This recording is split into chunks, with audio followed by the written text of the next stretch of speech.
掌握施政3分钟，台南进步向前冲。欢迎收看《市政3分钟》。农村人口老龄化、产业转型受限，是许多台湾偏乡小镇的困境。台南左镇是台湾的化石重镇，还有知名的月世界2地地形。然而，产业转型困难，人口老化外流，让左镇可能成为2050年即将消失的乡镇之一。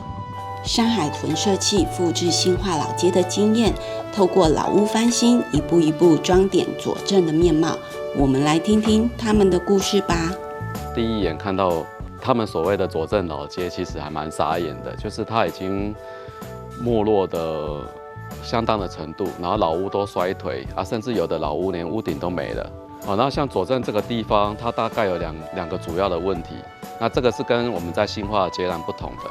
那这里主要就是像大概1978年那个时候，左镇这一段的台20线开通之后，那再加上86的快速道路，84的快速道路，就是也完工嘛，然后以及就是预警的芒果行销的也非常的成功，所以其实原本在那个芒果的果的一个交易的一个主要集散地是在左镇这里的。后来就是整个区位被预警所取代之后，这边就整个商业就非常的没落。那另外一个原因就是这里是水质水源保护区，大概就只能经营，就是只能做农业。所以其实我们观察这边的孩子们上了高中之后，其实就准备离乡了。所以我们重新将这边看成是一个生活产业聚落，以它为愿景，重新去思考这里好的风土人文、农特产品。怎么去，或者是一些在地的记忆跟故事，怎么将它转化成食衣住行娱乐各项，能够重新被人们来体验这里的生活魅力的各种环节，并且提供相关的商品跟服务。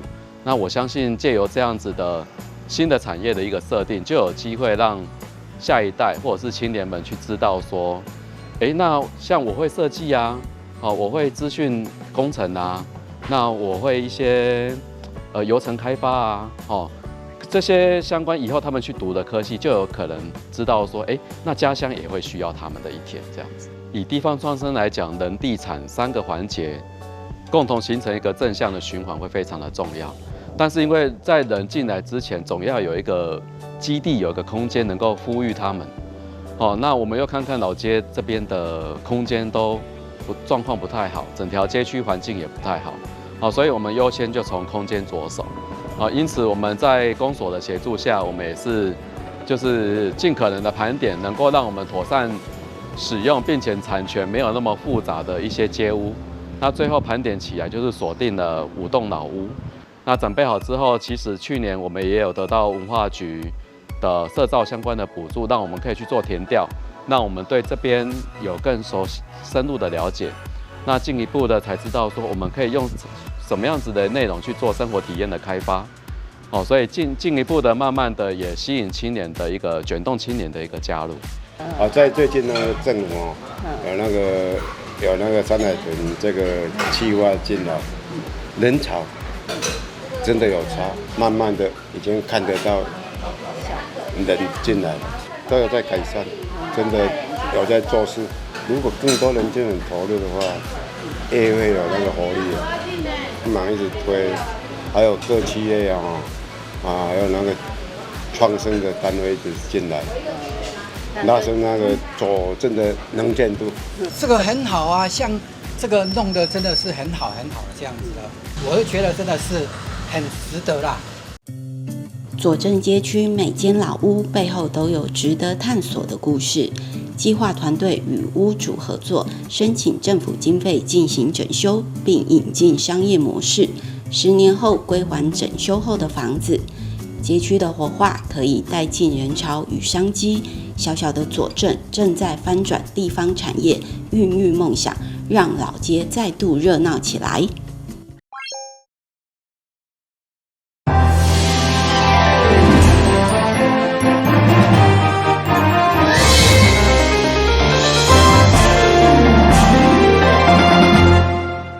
你好，是顾家，欢迎收看中嘉台南电新闻。下面有一连串的新闻报道，带大家做伙来关心。台南市议会第4届第2次的登记会， 22号正式召开。在开幕式过后，听取委员会审定结果的报告，马上有侪位议员针对最近严重的天狗热疫情来发言，尤其台南的病例到21号超过8400外例，要求市府爱来探讨原因。离久袂清无困的时阵，自然遮的卵虫一直原生延伸，生到尾啊，愈生愈济啊吼。啊，其次咱外的即个喷药的吼，你嘛是爱去来建议啊吼。伊到底你药啊是要喷登革热，还是要喷狗牙，还是要喷家雀？我有咱款咧吼，咧喷迄个咱外吼，咧喷洒农药的吼，咧喷洒药的吼，你来服务一个去啊，碰用啊。其实嘛，我彻底哦，是那些居高来对啦。优秀的新生代蔡中华蔡议员，他提了一个最新的对台南市的这个名号，叫做“文旦之乱”。文旦之乱，蚊子加鸡蛋。蚊子的蚊，鸡蛋的蛋。是表示市长有关心台南市会国民党团。会污名化我们台南。哪里污名化？你现在没有登革热之乱吗？你现在淡淡的危机，台南市完全置身外面吗？我同意蛋的事情我们要审慎处理，我同意登革热的事情我们已经有一些疫情，但是如果把那个文旦强加在我们现在的文旦水果上，事实上农民他们情何以堪？离原本听取委员会排定9月25上午进行天狗热的防治专案报告，因为4号的问题，会长某议员建议提前到23补上班日来召开。明天是上班日，把它挪作我们的登革热专案报告。那一天我们副市长竟然带队，事务团队应该每一个都认识，因为到底那一天我们每一个议员这么多，想要问哪个基础，我们应该马上就要有，而且我们只有半天的时间啊，就半天时间很短，所以不要切那个又掉的那一个。所以我建议主席，你那天专案报告的时候，我们请所有的相关部门都要到位。会长市长嘛表示，台南市对6月13第一例发生，马上在6月28就投入各军的喷药消毒。目前一寡区里有喷过2届、3届，甚至上悬7届。议员杨忠成认为，永康区的疫情已经严重，甚至要去支援其他的区域。除了为了防疫人员的辛苦，嘛希望市府会用的加强勉励。台南新闻林根、张硕维采访报道。台南市议会第4届第2次定期会上午召开，伫第一天开幕式，议会内外就闹得滚滚。议会外面有三上区反电厂的设置顶前，伫1楼大厅，这是7个居民反台61线以西设置太阳能供电的顶前，由着议会秘书长徐建林来代表接收。现场还有侪位议员来声援，其中议员陈坤和甚至伫个议事厅要求市长一定要遵守承诺，表示台61线以西供电设置案绝对袂来审议。今仔日中央法规不变，市长你嘛一直讲，这中央的政策中央的办法安尼所以你要执行中央的时阵一直放水，放水的时阵，我做议员就直接要动，动就变安尼嘛你甲标明，你的任内会准61号使进电无？相信是怎款？对啊，但议员这一方面，我有以平静的参数以平一届的议会我有讲出我无要是迄些61线以西。另外议会通过这个决议，所以是第一届议会有通过这个决议，市府会遵守这个决议。因为台南市议会伫个民国1809年4月底有决议，伫个台南市太阳光电自治条例通过进前，市府爱严格禁止审查台61线以西任何太阳能板的设置申请。但因为目前两边的意见拢有，市府会搁再甲双方来沟通。台南新闻林根、张硕维采访报道。有捷克马可波罗称号的布吉比索尔是知名的记者、作家，更是伫1929年第一位来台湾的捷克旅人。伊先后留落来历史相片等资料，伫8年后第一次伫台湾历史博物馆做展出。Who actually decided to make a world trip. He left for 5 years between 1926 until 1931, and he visited dozens of countries. During his trip, he also visited Taiwan. He took, during his trip in 1929, as you can see, we have available many originals, more than 160 photographs. He took in Taiwan, meaning the cities, the nature, also the people. 当时的台湾是由日本统治。言论以及行动自由受到这限制，也毋过伊也是甲当时的社会用相片记录落来，再回去伊的国家，开始甲台湾的交流。文化部如今也伫咧捷克新设文化组，来促进两国文化合作。因为我们跟捷克两边呢，其实有很多的在共同的议题跟相关的一些部分，包括在人文跟文化的艺术，包括博物馆的交流上面，好，包括像今天的这个展览等等。那所以我们在这个相关的文化的艺术上面，其实目前都有很多相关的策展跟一些交流的工作，都在同步的在进行。台湾历史博物馆也正行向世界。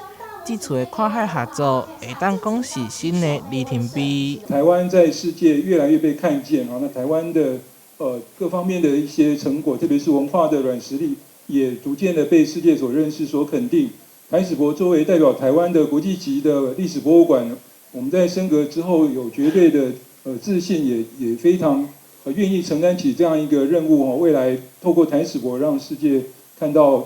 就台湾的美好。Thanks to the National Museum of Taiwan, your dedication and work have made it possible for us to connect with the past, bridging gap between cultures.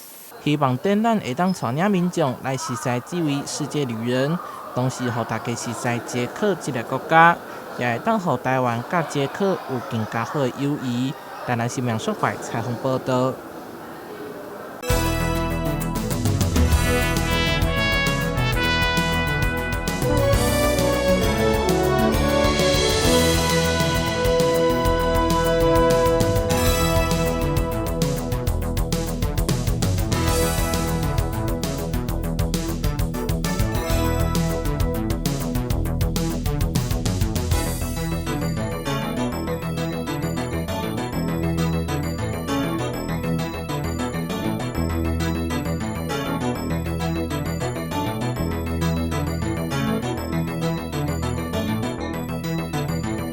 自今日去点景，团队当中的幻术群像、毛绒的熊猫车非常的古锥。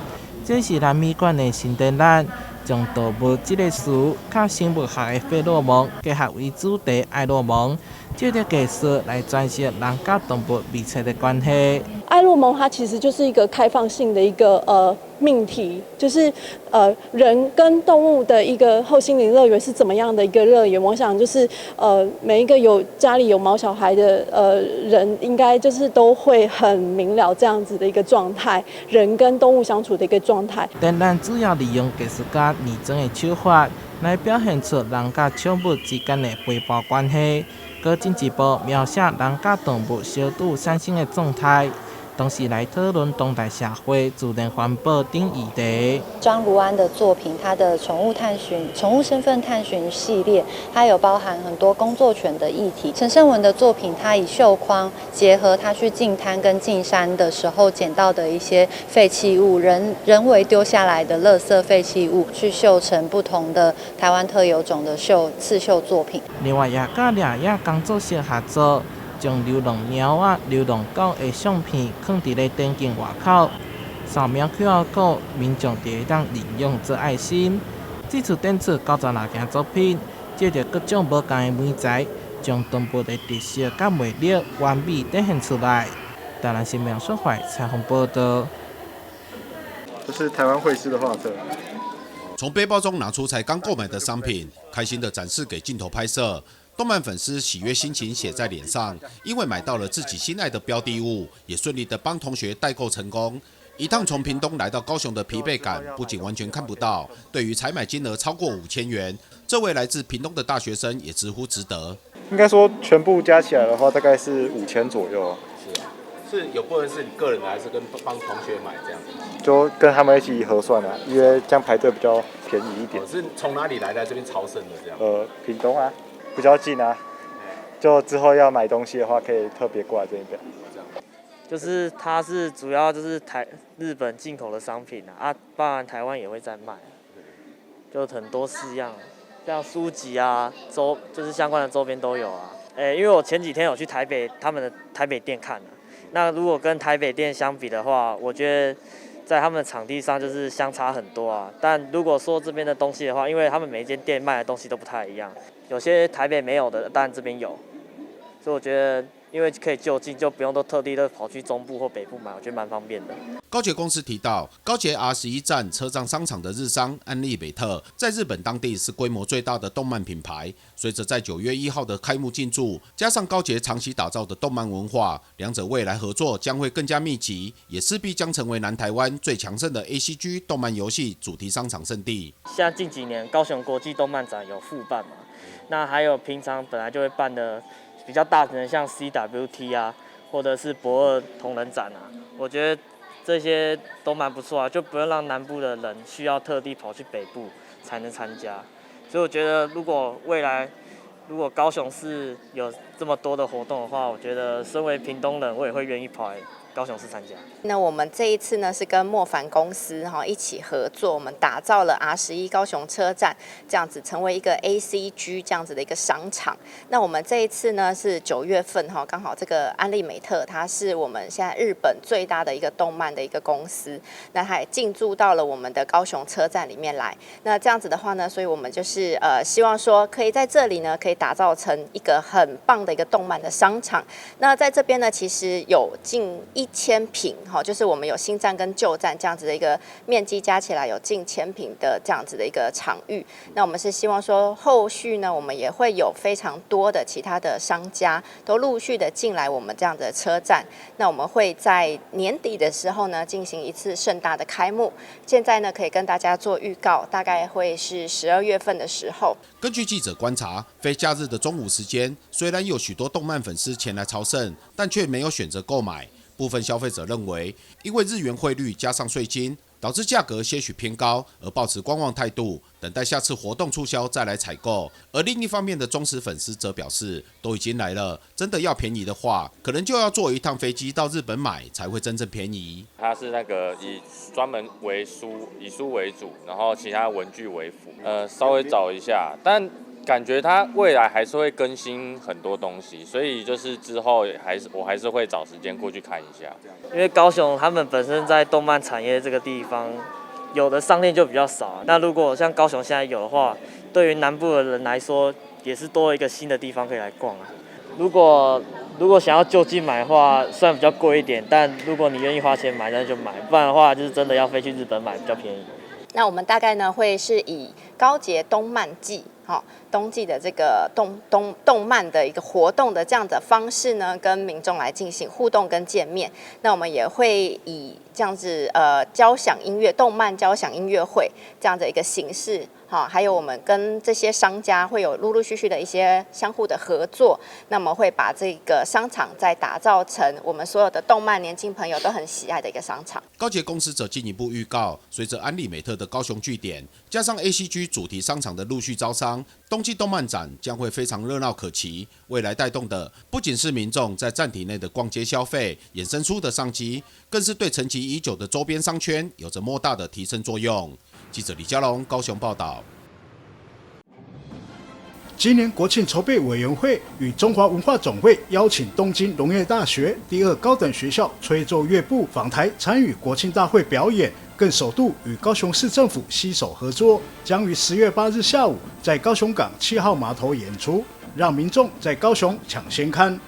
这个是我们第一次在国庆跟文总合作那去年的这个橘色恶魔这个橘高校来到台湾受到非常广泛的欢迎那橘高校的规模是70人，那这个翡翠骑士的规模是148人那同样都是获得日本吹奏这个乐相关的这个奖项的金赏的奖项所以精彩可期预计在10月8号的下午，在我们高雄港的7号码头，就是在大港桥这个附近大家就可以来欣赏我们跟这个台日双方的高校的这个吹奏乐队的这个交流。为了让翡翠骑士感受高雄温暖阳光与热情魅力，高雄市政府也将尽地主之谊，安排文化参访、美食飨宴及台日学生交流，让日校师生深入认识高雄，享受高雄在地美食与浓浓人情味。我们希望说，大家可以先睹为快就可以不用到国庆10月10号到台北台看得到，10月8号就可以先看得到。我们也准备了很多的这个在地的这个美食也希望说能够借由这个东京农业大学第2高等学校的来的参访彼此这个我们学生或者是城市的交流见证台日的好交情。陈其迈邀请市民与全国民众于10月8日到高雄港7号码头抢先观赏国庆表演团体翡翠骑士大阵仗且震撼人心的演出，享受港湾风情及无与伦比的音乐飨宴。记者李正道高雄报道。高雄在上半年精彩活动不断，暑假系列活动也为高雄带来不少人潮。光是上半年住宿人数就高达了大约有390万人，达到疫情前85%的水准。外籍旅客相较于去年更成长了80%，让地方的旅宿业者是给予支持与肯定。其实高雄目前来讲，今年的活动特别的多。那每一次如果有高雄举办一些大型的演唱盛事的话，事实上住房率都相当的好。有，其实我们非常感谢高雄市政府观光局办活动，这是带动人的经济人的经济人的经济会来这边消费观光，会住下来，这个对我们观光产业都是一大的助力。接下来连续2个连假，高雄订房状况也是相当可观，再加上各式精彩活动即将登场，观光局指出，目前中秋双十连假的订房率已经超过70%，而且可以说是持续的攀升中。随着中秋双十连假即将到来，像是这么漂亮的热门房型以及家庭房，更是早在1个月前就被全部订光。不只是热门房型早就被订光，在高雄整体的订房率也都是相当高，有酒店高达80%至90%之间，也有饭店高达75%到80%的好成绩。可以看到高雄观光的人气实在不小。目前按照我们的中秋跟双十的状况的话，依照这个热络的程度，我们上看住房率会到达80%至90%之间。我这边是比较靠博二因为博二这边都有活动所以这边蛮多人的。我这边大概是75%到80%。根据高雄市旅馆商业同业工会理事长指出，整体高雄的订房率大约也有6到70%之间。中秋连假跟国庆连假，其实靠山区跟海边的旅馆会比较早满，市区的观光会比较早满。那整体上，一般的旅馆现在是6到70%之间。高雄的热气球活动也安排在接下来的中秋以及双十连假期间，届时势必会吸引一波观光人潮。记者苏焕君、庄淑婷高雄报道。非常感谢收看中嘉台南电新闻，我是顾文杰，咱再会。